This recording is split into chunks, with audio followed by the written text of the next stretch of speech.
नम पार्वती पते हर हर महादेव। भीमा झाली चंद्रभागा, विठ्ठल चरणीच्या गंगा। चंद्रभागा म्हणजेच भीमा नदीच्या तीरावर पंढरपुरात लाखो भाविक तल्लीन होऊन नाचताना दिसतात। पंढरपुरात नेहमीच दिसणारे हे दृश्य असते। पंढरपूरजवळ भीमा नदी चंद्रकोरसारखा आकार घेऊन वाहत असते, म्हणून तिला चंद्रभागा म्हणतात। लाखो वारकरी तिला गंगा भागीरथी मानून त्यात स्नान करतात। नमस्कार, ब्रह्मांड नायक शिव या यूट्यूब चॅनलवर आपले सहर्ष स्वागत आहे। आजच्या व्हिडिओमध्ये आपण श्री क्षेत्र भीमाशंकर येथील भीमाशंकरांचा महिमा आणि वर्णन करणार आहोत। गंगेचा उगम भगवान शंकराच्या जटेत झाला व ती स्वर्गातून सरळ धर्तीवर प्रकटली, तर भीमा नदीची उत्पत्ती शंकराच्या घामापासून झाली आहे। भीमेचे उगमस्थान श्री क्षेत्र भीमाशंकर पुणे जिल्ह्यातील राजगुरुनगर तालुक्यात घोडेगावच्या पुढे सह्याद्री पर्वताची भंवरगिरी, रथाचल आणि भीमाशंकर ही 3 शिखरे आहेत। त्यातील भीमाशंकराच्या डोंगरावर हे पवित्र तीर्थक्षेत्र आहे। अतिशय उंचावर असूनही येथील हवा बोचरी नाही। येथील वातावरण फारच आल्हाददायक आहे। येथील निबिड अरण्यात कधीमधी वाघही दृष्टीस पडतात। या जंगलात अनेक औषधी वनस्पती विपुल प्रमाणात आहेत। तसेच अन्य वन्य प्राणीही पाहावयास मिळतात। तीर्थस्थानाला पोहोचण्यासाठी मजबूत प्रशस्त रस्ते बनवण्यात आले आहेत, त्यामुळे येथे पोहोचणे आता तितकेसे अवघड राहिले नाही। फक्त कोकणातून येथे येताना डोंगर मार्ग असल्यानेच फक्त थोडासा त्रास होतो। फार पूर्वी येथे शाकिनी आणि डाकिनीचा निवास होता। या भागात दाट लोकवस्ती नाही, फक्त शिवरात्रीच्या पर्वावर भाविकांची गर्दी वाढल्यानेच हा परिसर चमकताना दिसतो। इतर वेळा भाविक येतात व दर्शन पूजन करून निघून जातात। आता तर गेल्या काही दिवसात येथे बऱ्याच सुधारणा करण्यात आल्या आहेत। शासनाचे एक विश्रामगृह देखील येथे आहे। जंगलातील वाघ, सिंह रोज रात्री श्री भीमाशंकराचे दर्शन घेऊन जातात, अशी एक आख्यायिका येथे ऐकावयास मिळते। ज्योतिर्लिंगासंबंधी इतर कथाही आहेत, त्या पुढीलप्रमाणे आपण बघूया। प्राचीन काळी त्रिपुरासूर नावाचा राक्षस फार उन्मत्त झाला होता। तिन्ही लोकांना त्याने त्रस्त करून सोडले होते।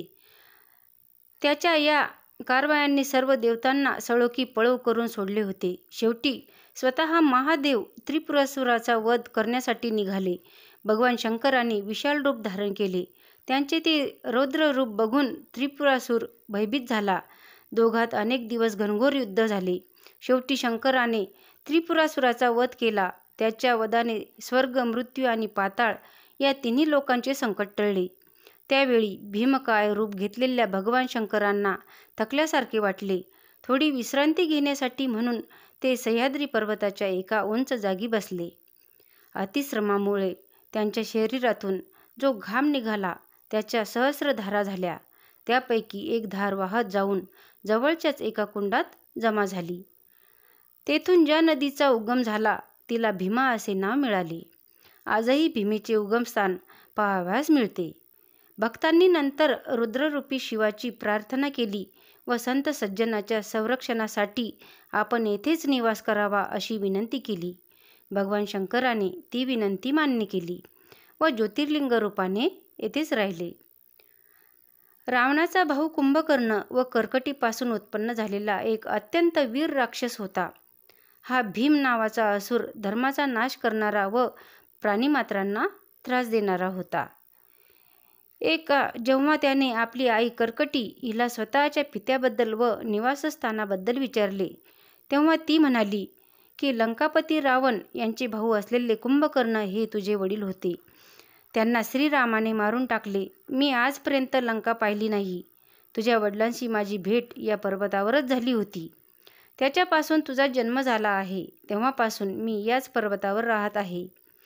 पतिनिधनानंतर माहेर हेच फक्त माझे आश्रयस्थान राहिले।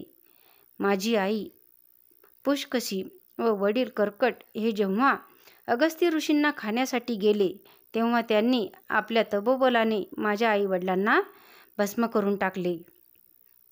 आपल्या आईकडून हे सर्व ऐकल्यावर हा भीमासूर श्रीहरी, विष्णू व इतर देवतांचा प्रतिशोध घेण्यास तत्पर झाला। त्याने कठोर तप केले व ब्रह्मदेवाला प्रसन्न करून घेऊन अपार बलशाली होण्याचा वर प्राप्त केला. त्या वरदानाच्या बळावर त्याने इंद्र विष्णूसह सर्व देवांना जिंकून आपल्या अधीन करून घेतले. त्यानंतर त्याने महान शिवभक्त कामरूपेश्वर यांचे सर्वस्व हरण करून त्यांना तुरुंगात टाकले. बंदीशाळेतही कामरूपेश्वर नियमित विधीपूर्वक शिवपूजन करायचे. त्यांची पत्नी नियमित शिवाराधना करत राहिली. इकडे इतर देवांना सोबत घेऊन ब्रह्मदेव व विष्णू यांनी भगवान शंकराची प्रार्थना केली व त्यांना भीमासुराच्या संकटापासून मुक्त करण्याची विनंती केली. शंकराने त्यांना अभय दिले. इकडे भीम राक्षसाला कोणीतरी सांगितले की कामेश्वर तुझ्या संहारासाठी मोठे अनुष्ठान करत आहे.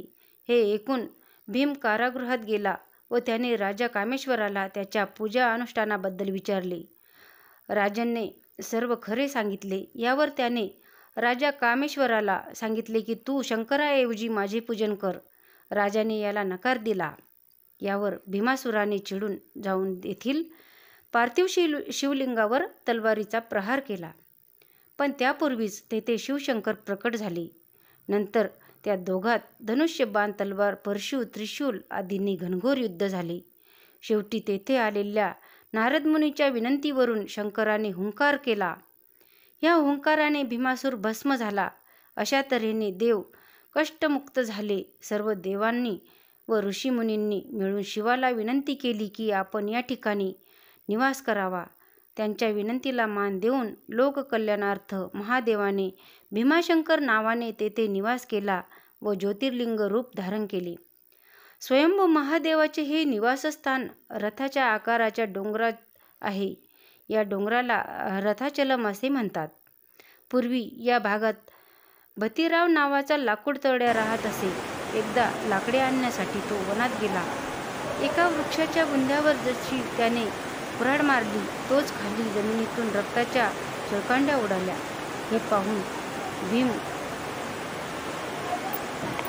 हे पाहून भतीराम घाबरून दूर पळाला. काही वेळाने अनेक लोक तिथे जमा झाले. कोणीतरी एक दुभती गाय तिथे आणून उभी केली. तिच्या आचळातून निघणाऱ्या दुधाच्या धारामुळे रक्ताच्या धारा निघणे बंद झाले. नंतर अतिशय आश्चर्यकारक प्रकटले. भाविकांनी तेथे एक मंदिर बनवून त्या ज्योतिर्लिंगाची मंदिरात प्राणप्रतिष्ठा केली. याच मंदिराला कालांतराने भीमाशंकर नावाने ओळखले जाऊ लागले. शिवलीला अमृत, गुरुचरित्र, स्तोत्र रत्नाकर इत्यादी धार्मिक ग्रंथांमधून भीमाशंकराचा महिमा वर्णन केलेला आहे. तसेच गंगाधर पंडित, समर्थ रामदास, श्रीधर स्वामी, नरहरी मालो, संत ज्ञानेश्वर आदी संतांनीही श्री भीमाशंकर ज्योतिर्लिंगाचे महात्म्य वर्णन केलेले आहे. छत्रपती शिवाजी महाराज आणि राजाराम महाराजांनी दक्षिणात्य त्याचा इतिहास तसेच पेशवा बाळाजी ईश्वर आणि यांची आवडीची कथा असल्याचा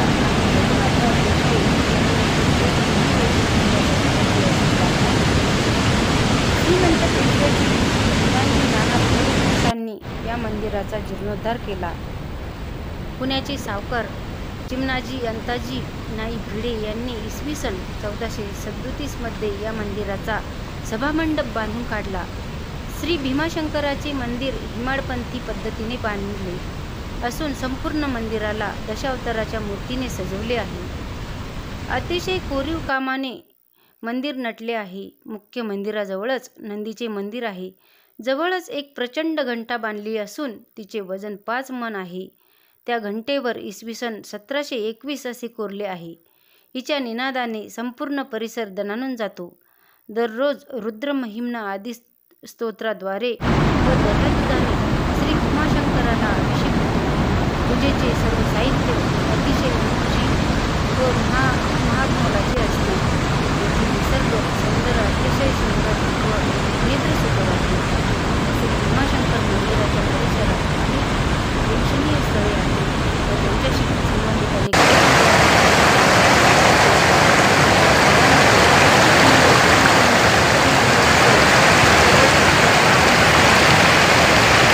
तीर्थ, व्याघ्रपाद तीर्थ, साक्षी विनायक, गोरक्षनाथाचा आरम, दैत्य सहारणी, कमलजा देवीचे स्थान, कमलजा तळे, हनुमान तळ इत्यादी जागा प्रेक्षणीय आहेत. येथील कोकण किनारा भागातील नागफण्याचा कडा अतिशय भयंकर आहे. जवळपास 3000 फूट उंच असलेल्या या ठिकाणाहून पायथ्याच्या कोकणाचा परिसर स्पष्ट दिसतो. येथून ते दृश्य पाहताना आपण विमानातून ते पाहत असल्याचा भास होतो. कोकणकडा येथून हे दृश्य उभ्याने पाहता येणे अशक्य आहे. यासाठी जमिनीवर आडवे झोपूनच ते पाहता येते व झोपलेल्या माणसाचेही पाय धरून ठेवावे लागतात. निसर्गाचा हा भयानक पण नयन